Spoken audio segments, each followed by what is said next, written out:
Buenos días y bienvenidos a Iceberg de Valor, el podcast de inversión basado en el Value Investing.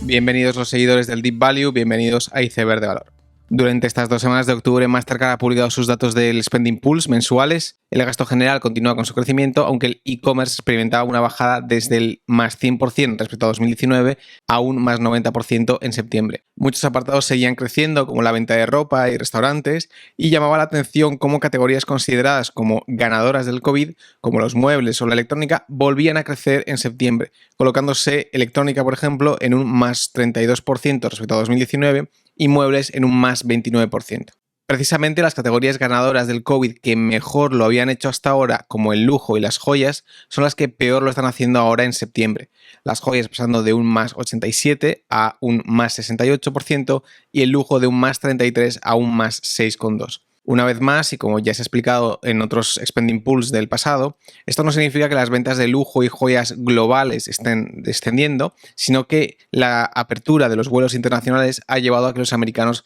vuelvan a comprar el lujo y joyas en otras partes del mundo, desinflando los datos de ventas americanos. Otro dato de gran importancia es el precio de los coches usados, que en septiembre experimentaba su primera bajada año a año. Por unos meses, entre marzo y junio, tuvimos la duda de si realmente la bajada de precio de los coches sería en picado, pero los últimos meses ya han confirmado la tendencia a la baja de estos precios. Este será un dato muy importante para las próximas lecturas de la inflación, que ya van a empezar a tener materias primas, coches usados y pronto el sector inmobiliario también en contra. Estos datos de precios de coches usados hay que contextualizarlos en un entorno donde ahora ya parece que sí, los chips están volviendo a las fábricas de coches, lo cual empuja a la baja los precios de coches usados a medida que los inventarios de los concesionarios se recuperan a niveles normales. Por ejemplo, en el tercer trimestre del año, General Motors ha vendido un más 24% más de unidades gracias a una buena demanda y las mejoras en producción. Es verdad que Ford sigue con unos pequeños problemas de producción, pero las ventas también son de un más 16% en el trimestre y todo esto, como ya he dicho, limitado por los problemas de cadena de suministro. La compañía de ordenadores a 4 ruedas, Tesla, también crecía un 35% en número de unidades en el tercer trimestre,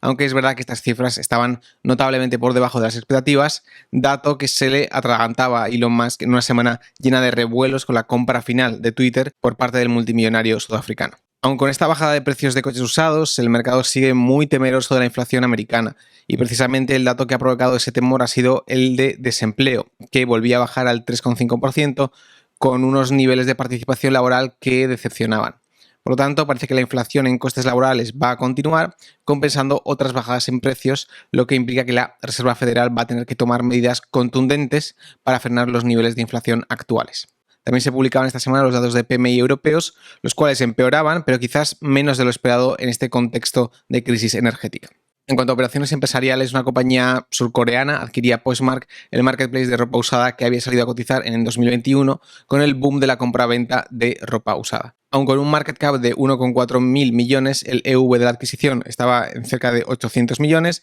debido a toda la caja levantada con su salida a cotizar. Los crecimientos de Postmark se habían ralentizado notablemente, aunque hay que decir que esta desaceleración tampoco era muy dramática, estando en ventas secuenciales planas. La compañía incluso llegó a cotizar hace no tanto a cerca de caja neta para que seamos conscientes del pesimismo que hubo y finalmente ha sido adquirida a algo más de 2 veces ventas con márgenes brutos altos. A nivel personal, lo más negativo de esta transacción me parece el hecho de que ya se sabía que iba a pasar algo con Postmark, ya que la acción se estaba comportando de forma muy peculiar, es decir, la acción subía en un mercado que solo bajaba, y con lo que evidentemente sabemos que hay gente que sabía que esta transacción estaba cerca de ocurrir y son estos casos de información privilegiada que a uno le quitan un poco la fe en la renta variable. VF Corp celebraba su Investors Day en esta semana. La compañía propietaria de The North Face, Vans, Supreme o Dickies presentaba su plan de ruta para los siguientes años con crecimiento de ventas orgánicas de dígito simple alto, pero lo que sin duda decepcionaba era la bajada de guidance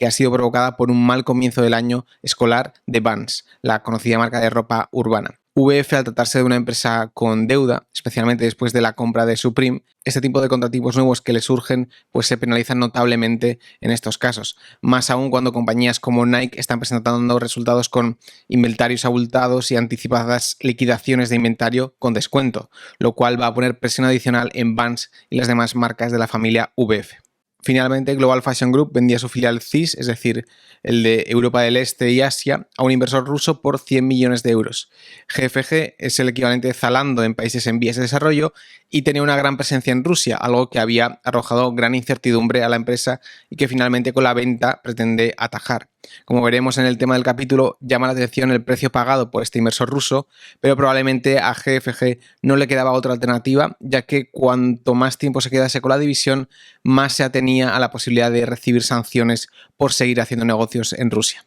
Con esta noticia pasamos al tema del episodio llamado residuos radiactivos. No es ninguna novedad decir que hemos vivido un año donde han cambiado muchas cosas, grandes mitos y ejemplos de historias de éxito se han desvanecido y lo que llama la atención, muchos de ellos han caído sin que la empresa en sí cambiase de forma muy notable, aunque evidentemente el entorno macroeconómico sí que ha cambiado de forma muy importante. Es por ello que Mr. Market ha dejado un rastro de muerte y destrucción en empresas de crecimiento, empresas no rentables, cíclicas o ganadoras del COVID. Como no puede ser de otra forma, en este conjunto de empresas que podríamos denominar residuos radiactivos, habrá oportunidades y trampas, de la misma forma que existieron oportunidades y trampas en el 2001. Pero más allá de esto, también será importante familiarizarse con estos casos para ser conscientes de la falta de misericordia de Mr. Market cuando se dan las condiciones para ello. En este episodio tampoco quiero tratar todos los casos de residuos radiactivos. Lógicamente hay empresas con deuda que nunca habían sido rentables y cuyo crecimiento se ha desacelerado, donde el mercado ha sido muy duro.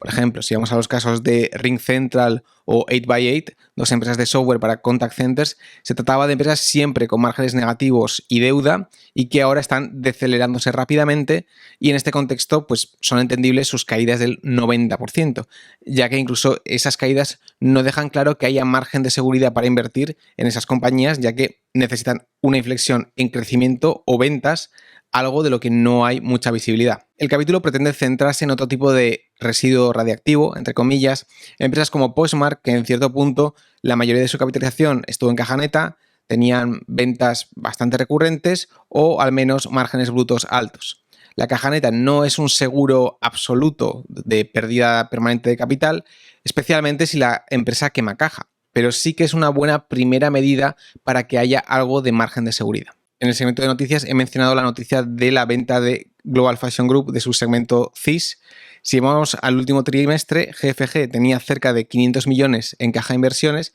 mientras que tenía alrededor de 270 millones de deuda financiera. Con la venta de su división CIS, la empresa tendría una posición de caja neta de 330 millones de euros, lo cual contrasta con su capitalización de cerca de 320. En este caso, además, el circulante es positivo, por lo que no hay una posible deuda encubierta en cuanto a pagos a proveedores. Por lo tanto, 1.200 millones de ventas con un EBITDA ajustado cercano a cero, 330 millones en caja neta y una capitalización de 320 millones, algo que debería llamar la atención. Aún así hay cosas que entender. Por ejemplo, la división rusa se ha vendido por 100 millones de euros cuando en Q2 hizo una EBITDA de 61 millones, más EBITDA que todo el grupo, aunque ese EBITDA está muy influenciado por cambios de divisa y la revalorización del rublo, lo cual hace que no se pueda valorar bien el EBITDA real de CIS. Ahora que GFG no hace negocio en Rusia, la compañía está compuesta por geografías complicadas, en un entorno muy difícil en el retail de ropa y solo hace falta ver los profit warnings de Boohoo o ASOS o incluso los resultados de Nike o VF para ser conscientes de que no vienen los mejores trimestres para Global Fashion Group, que ha sido una COVID winner con gran exposición a Rusia, negocio discrecional y altamente competitivo. Y es precisamente todo este pack el que la ha convertido en un residuo radiactivo que, como he dicho, que capitaliza 320 millones, tiene caja neta 330 y ventas de 1.200 millones, con pérdidas operativas no muy flagrantes. Siguiendo la industria de la ropa, tenemos a ThredUp, que salió a cotizar en la misma época que Postmark y donde tú tenías que depositar toda tu ropa de segunda mano en una caja para que la compañía luego la revendiera y te diese una pequeña cantidad de dinero, algo así como la industrialización de Postmark. En su último trimestre la compañía tiene una caja de 149 millones y una deuda financiera de unos 31 millones, lo que llevaría a una caja neta de 118 millones para una empresa que capitaliza 182 millones, por lo que sería cerca de un 65% de la cotización en caja neta. Es verdad que aquí sí que hay más trampas, al ser una empresa con muy poco inventario y pagos de clientes en el momento, pues esto hace que el circulante sea negativo y por lo tanto la caja neta real, especialmente en entornos de crecimiento, sea muchísimo menor.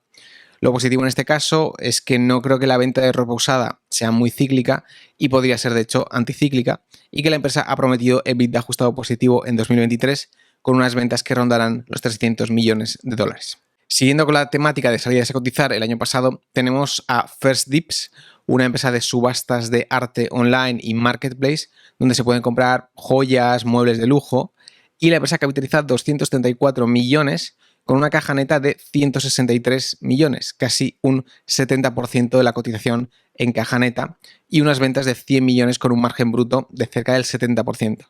Las pérdidas de la empresa son muy notables, con un margen EBITDA ajustado de cerca del 30%, y de ahí la razón de la cotización. No obstante, con esta posición de caja neta y margen bruto, alguna otra empresa podría encontrar valor donde nosotros solo vemos un residuo radiactivo. Otra compañía, y esta es de las que pasó por el podcast, C3AI, ha pasado a ser una de las compañías más glamurosas, llegando a cotizar a triple dígito sobre ventas, a una compañía totalmente denostada. Con 907 millones de caja y equivalentes neto, la compañía cotiza 1.350 millones, es decir, cerca del 67% de la cotización en caja. No es de extrañar, ya que el glamour y la inteligencia artificial no se pagan solos y el margen operativo GAAP se sitúa en más de un menos 80%. Las ventas de la compañía se situarán cerca de 260 millones y su margen operativo non-GAAP está cerca de menos 40. Con estas cifras, C3AI se convierte en uno de los residuos radiactivos más ilustres de esta lista. Siendo con empresas tecnológicas, Coursera, la empresa de contenido educacional, tiene cerca de 780 millones de caja neta para una capitalización de 1.650, es decir, un 45% de la cotización en caja neta, y todo esto con unas ventas de más de 500 millones, donde de hecho hay segmentos de margen bruto del 100% como las certificaciones, y el margen bruto general de la compañía irá mejorando con el tiempo. Las pérdidas operativas GAAP pues son relevantes, de cerca del 35%, pero cuesta pensar que el modelo de negocio no pueda ser ajustado para tener algo más de beneficio, y llama la atención cómo una compañía líder con ventas recurrentes haya podido descender a los infiernos de esta forma, y ejemplifica la crueldad del mercado con empresas ganadoras del COVID. Pero no todos son salidas a cotizar recientes en esta lista. Kornit Digital, la líder indiscutible de la impresión digital en ropa, es uno de los ángeles caídos más importantes de este mercado. Con una capitalización de 1.359 millones, la empresa tiene caja e inversiones de 604 millones, un 44% de la capitalización,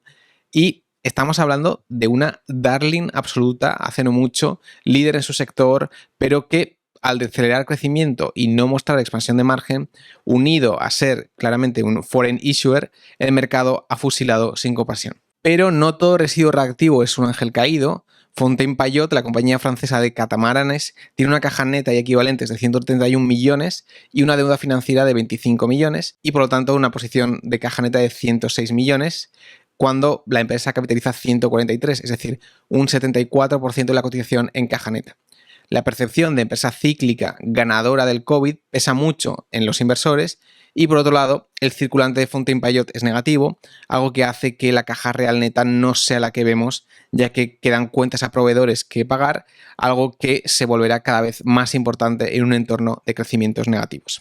Y finalmente, para terminar la lista de residuos radiactivos, tenemos a SCS, el retailer de sofás británicos, con una capitalización de 43 millones y caja neta de 88 millones. La gente ha comprado todos los sofás que necesitaba comprar en estos años de pandemia, por lo que se esperan años de sufrimiento para esta empresa británica. Y aquí, una vez más, el circulante es negativo. Como pasa habitualmente en la industria de los muebles, el cliente paga al momento, pero los pagos a proveedores se alargan mucho, y a medida que pase el tiempo y cuando las ventas decrezcan, los pagos a proveedores harán mella en la posición de caja neta y cambiará la óptica de esa cotización, que es ahora mismo la mitad de la caja neta de la empresa.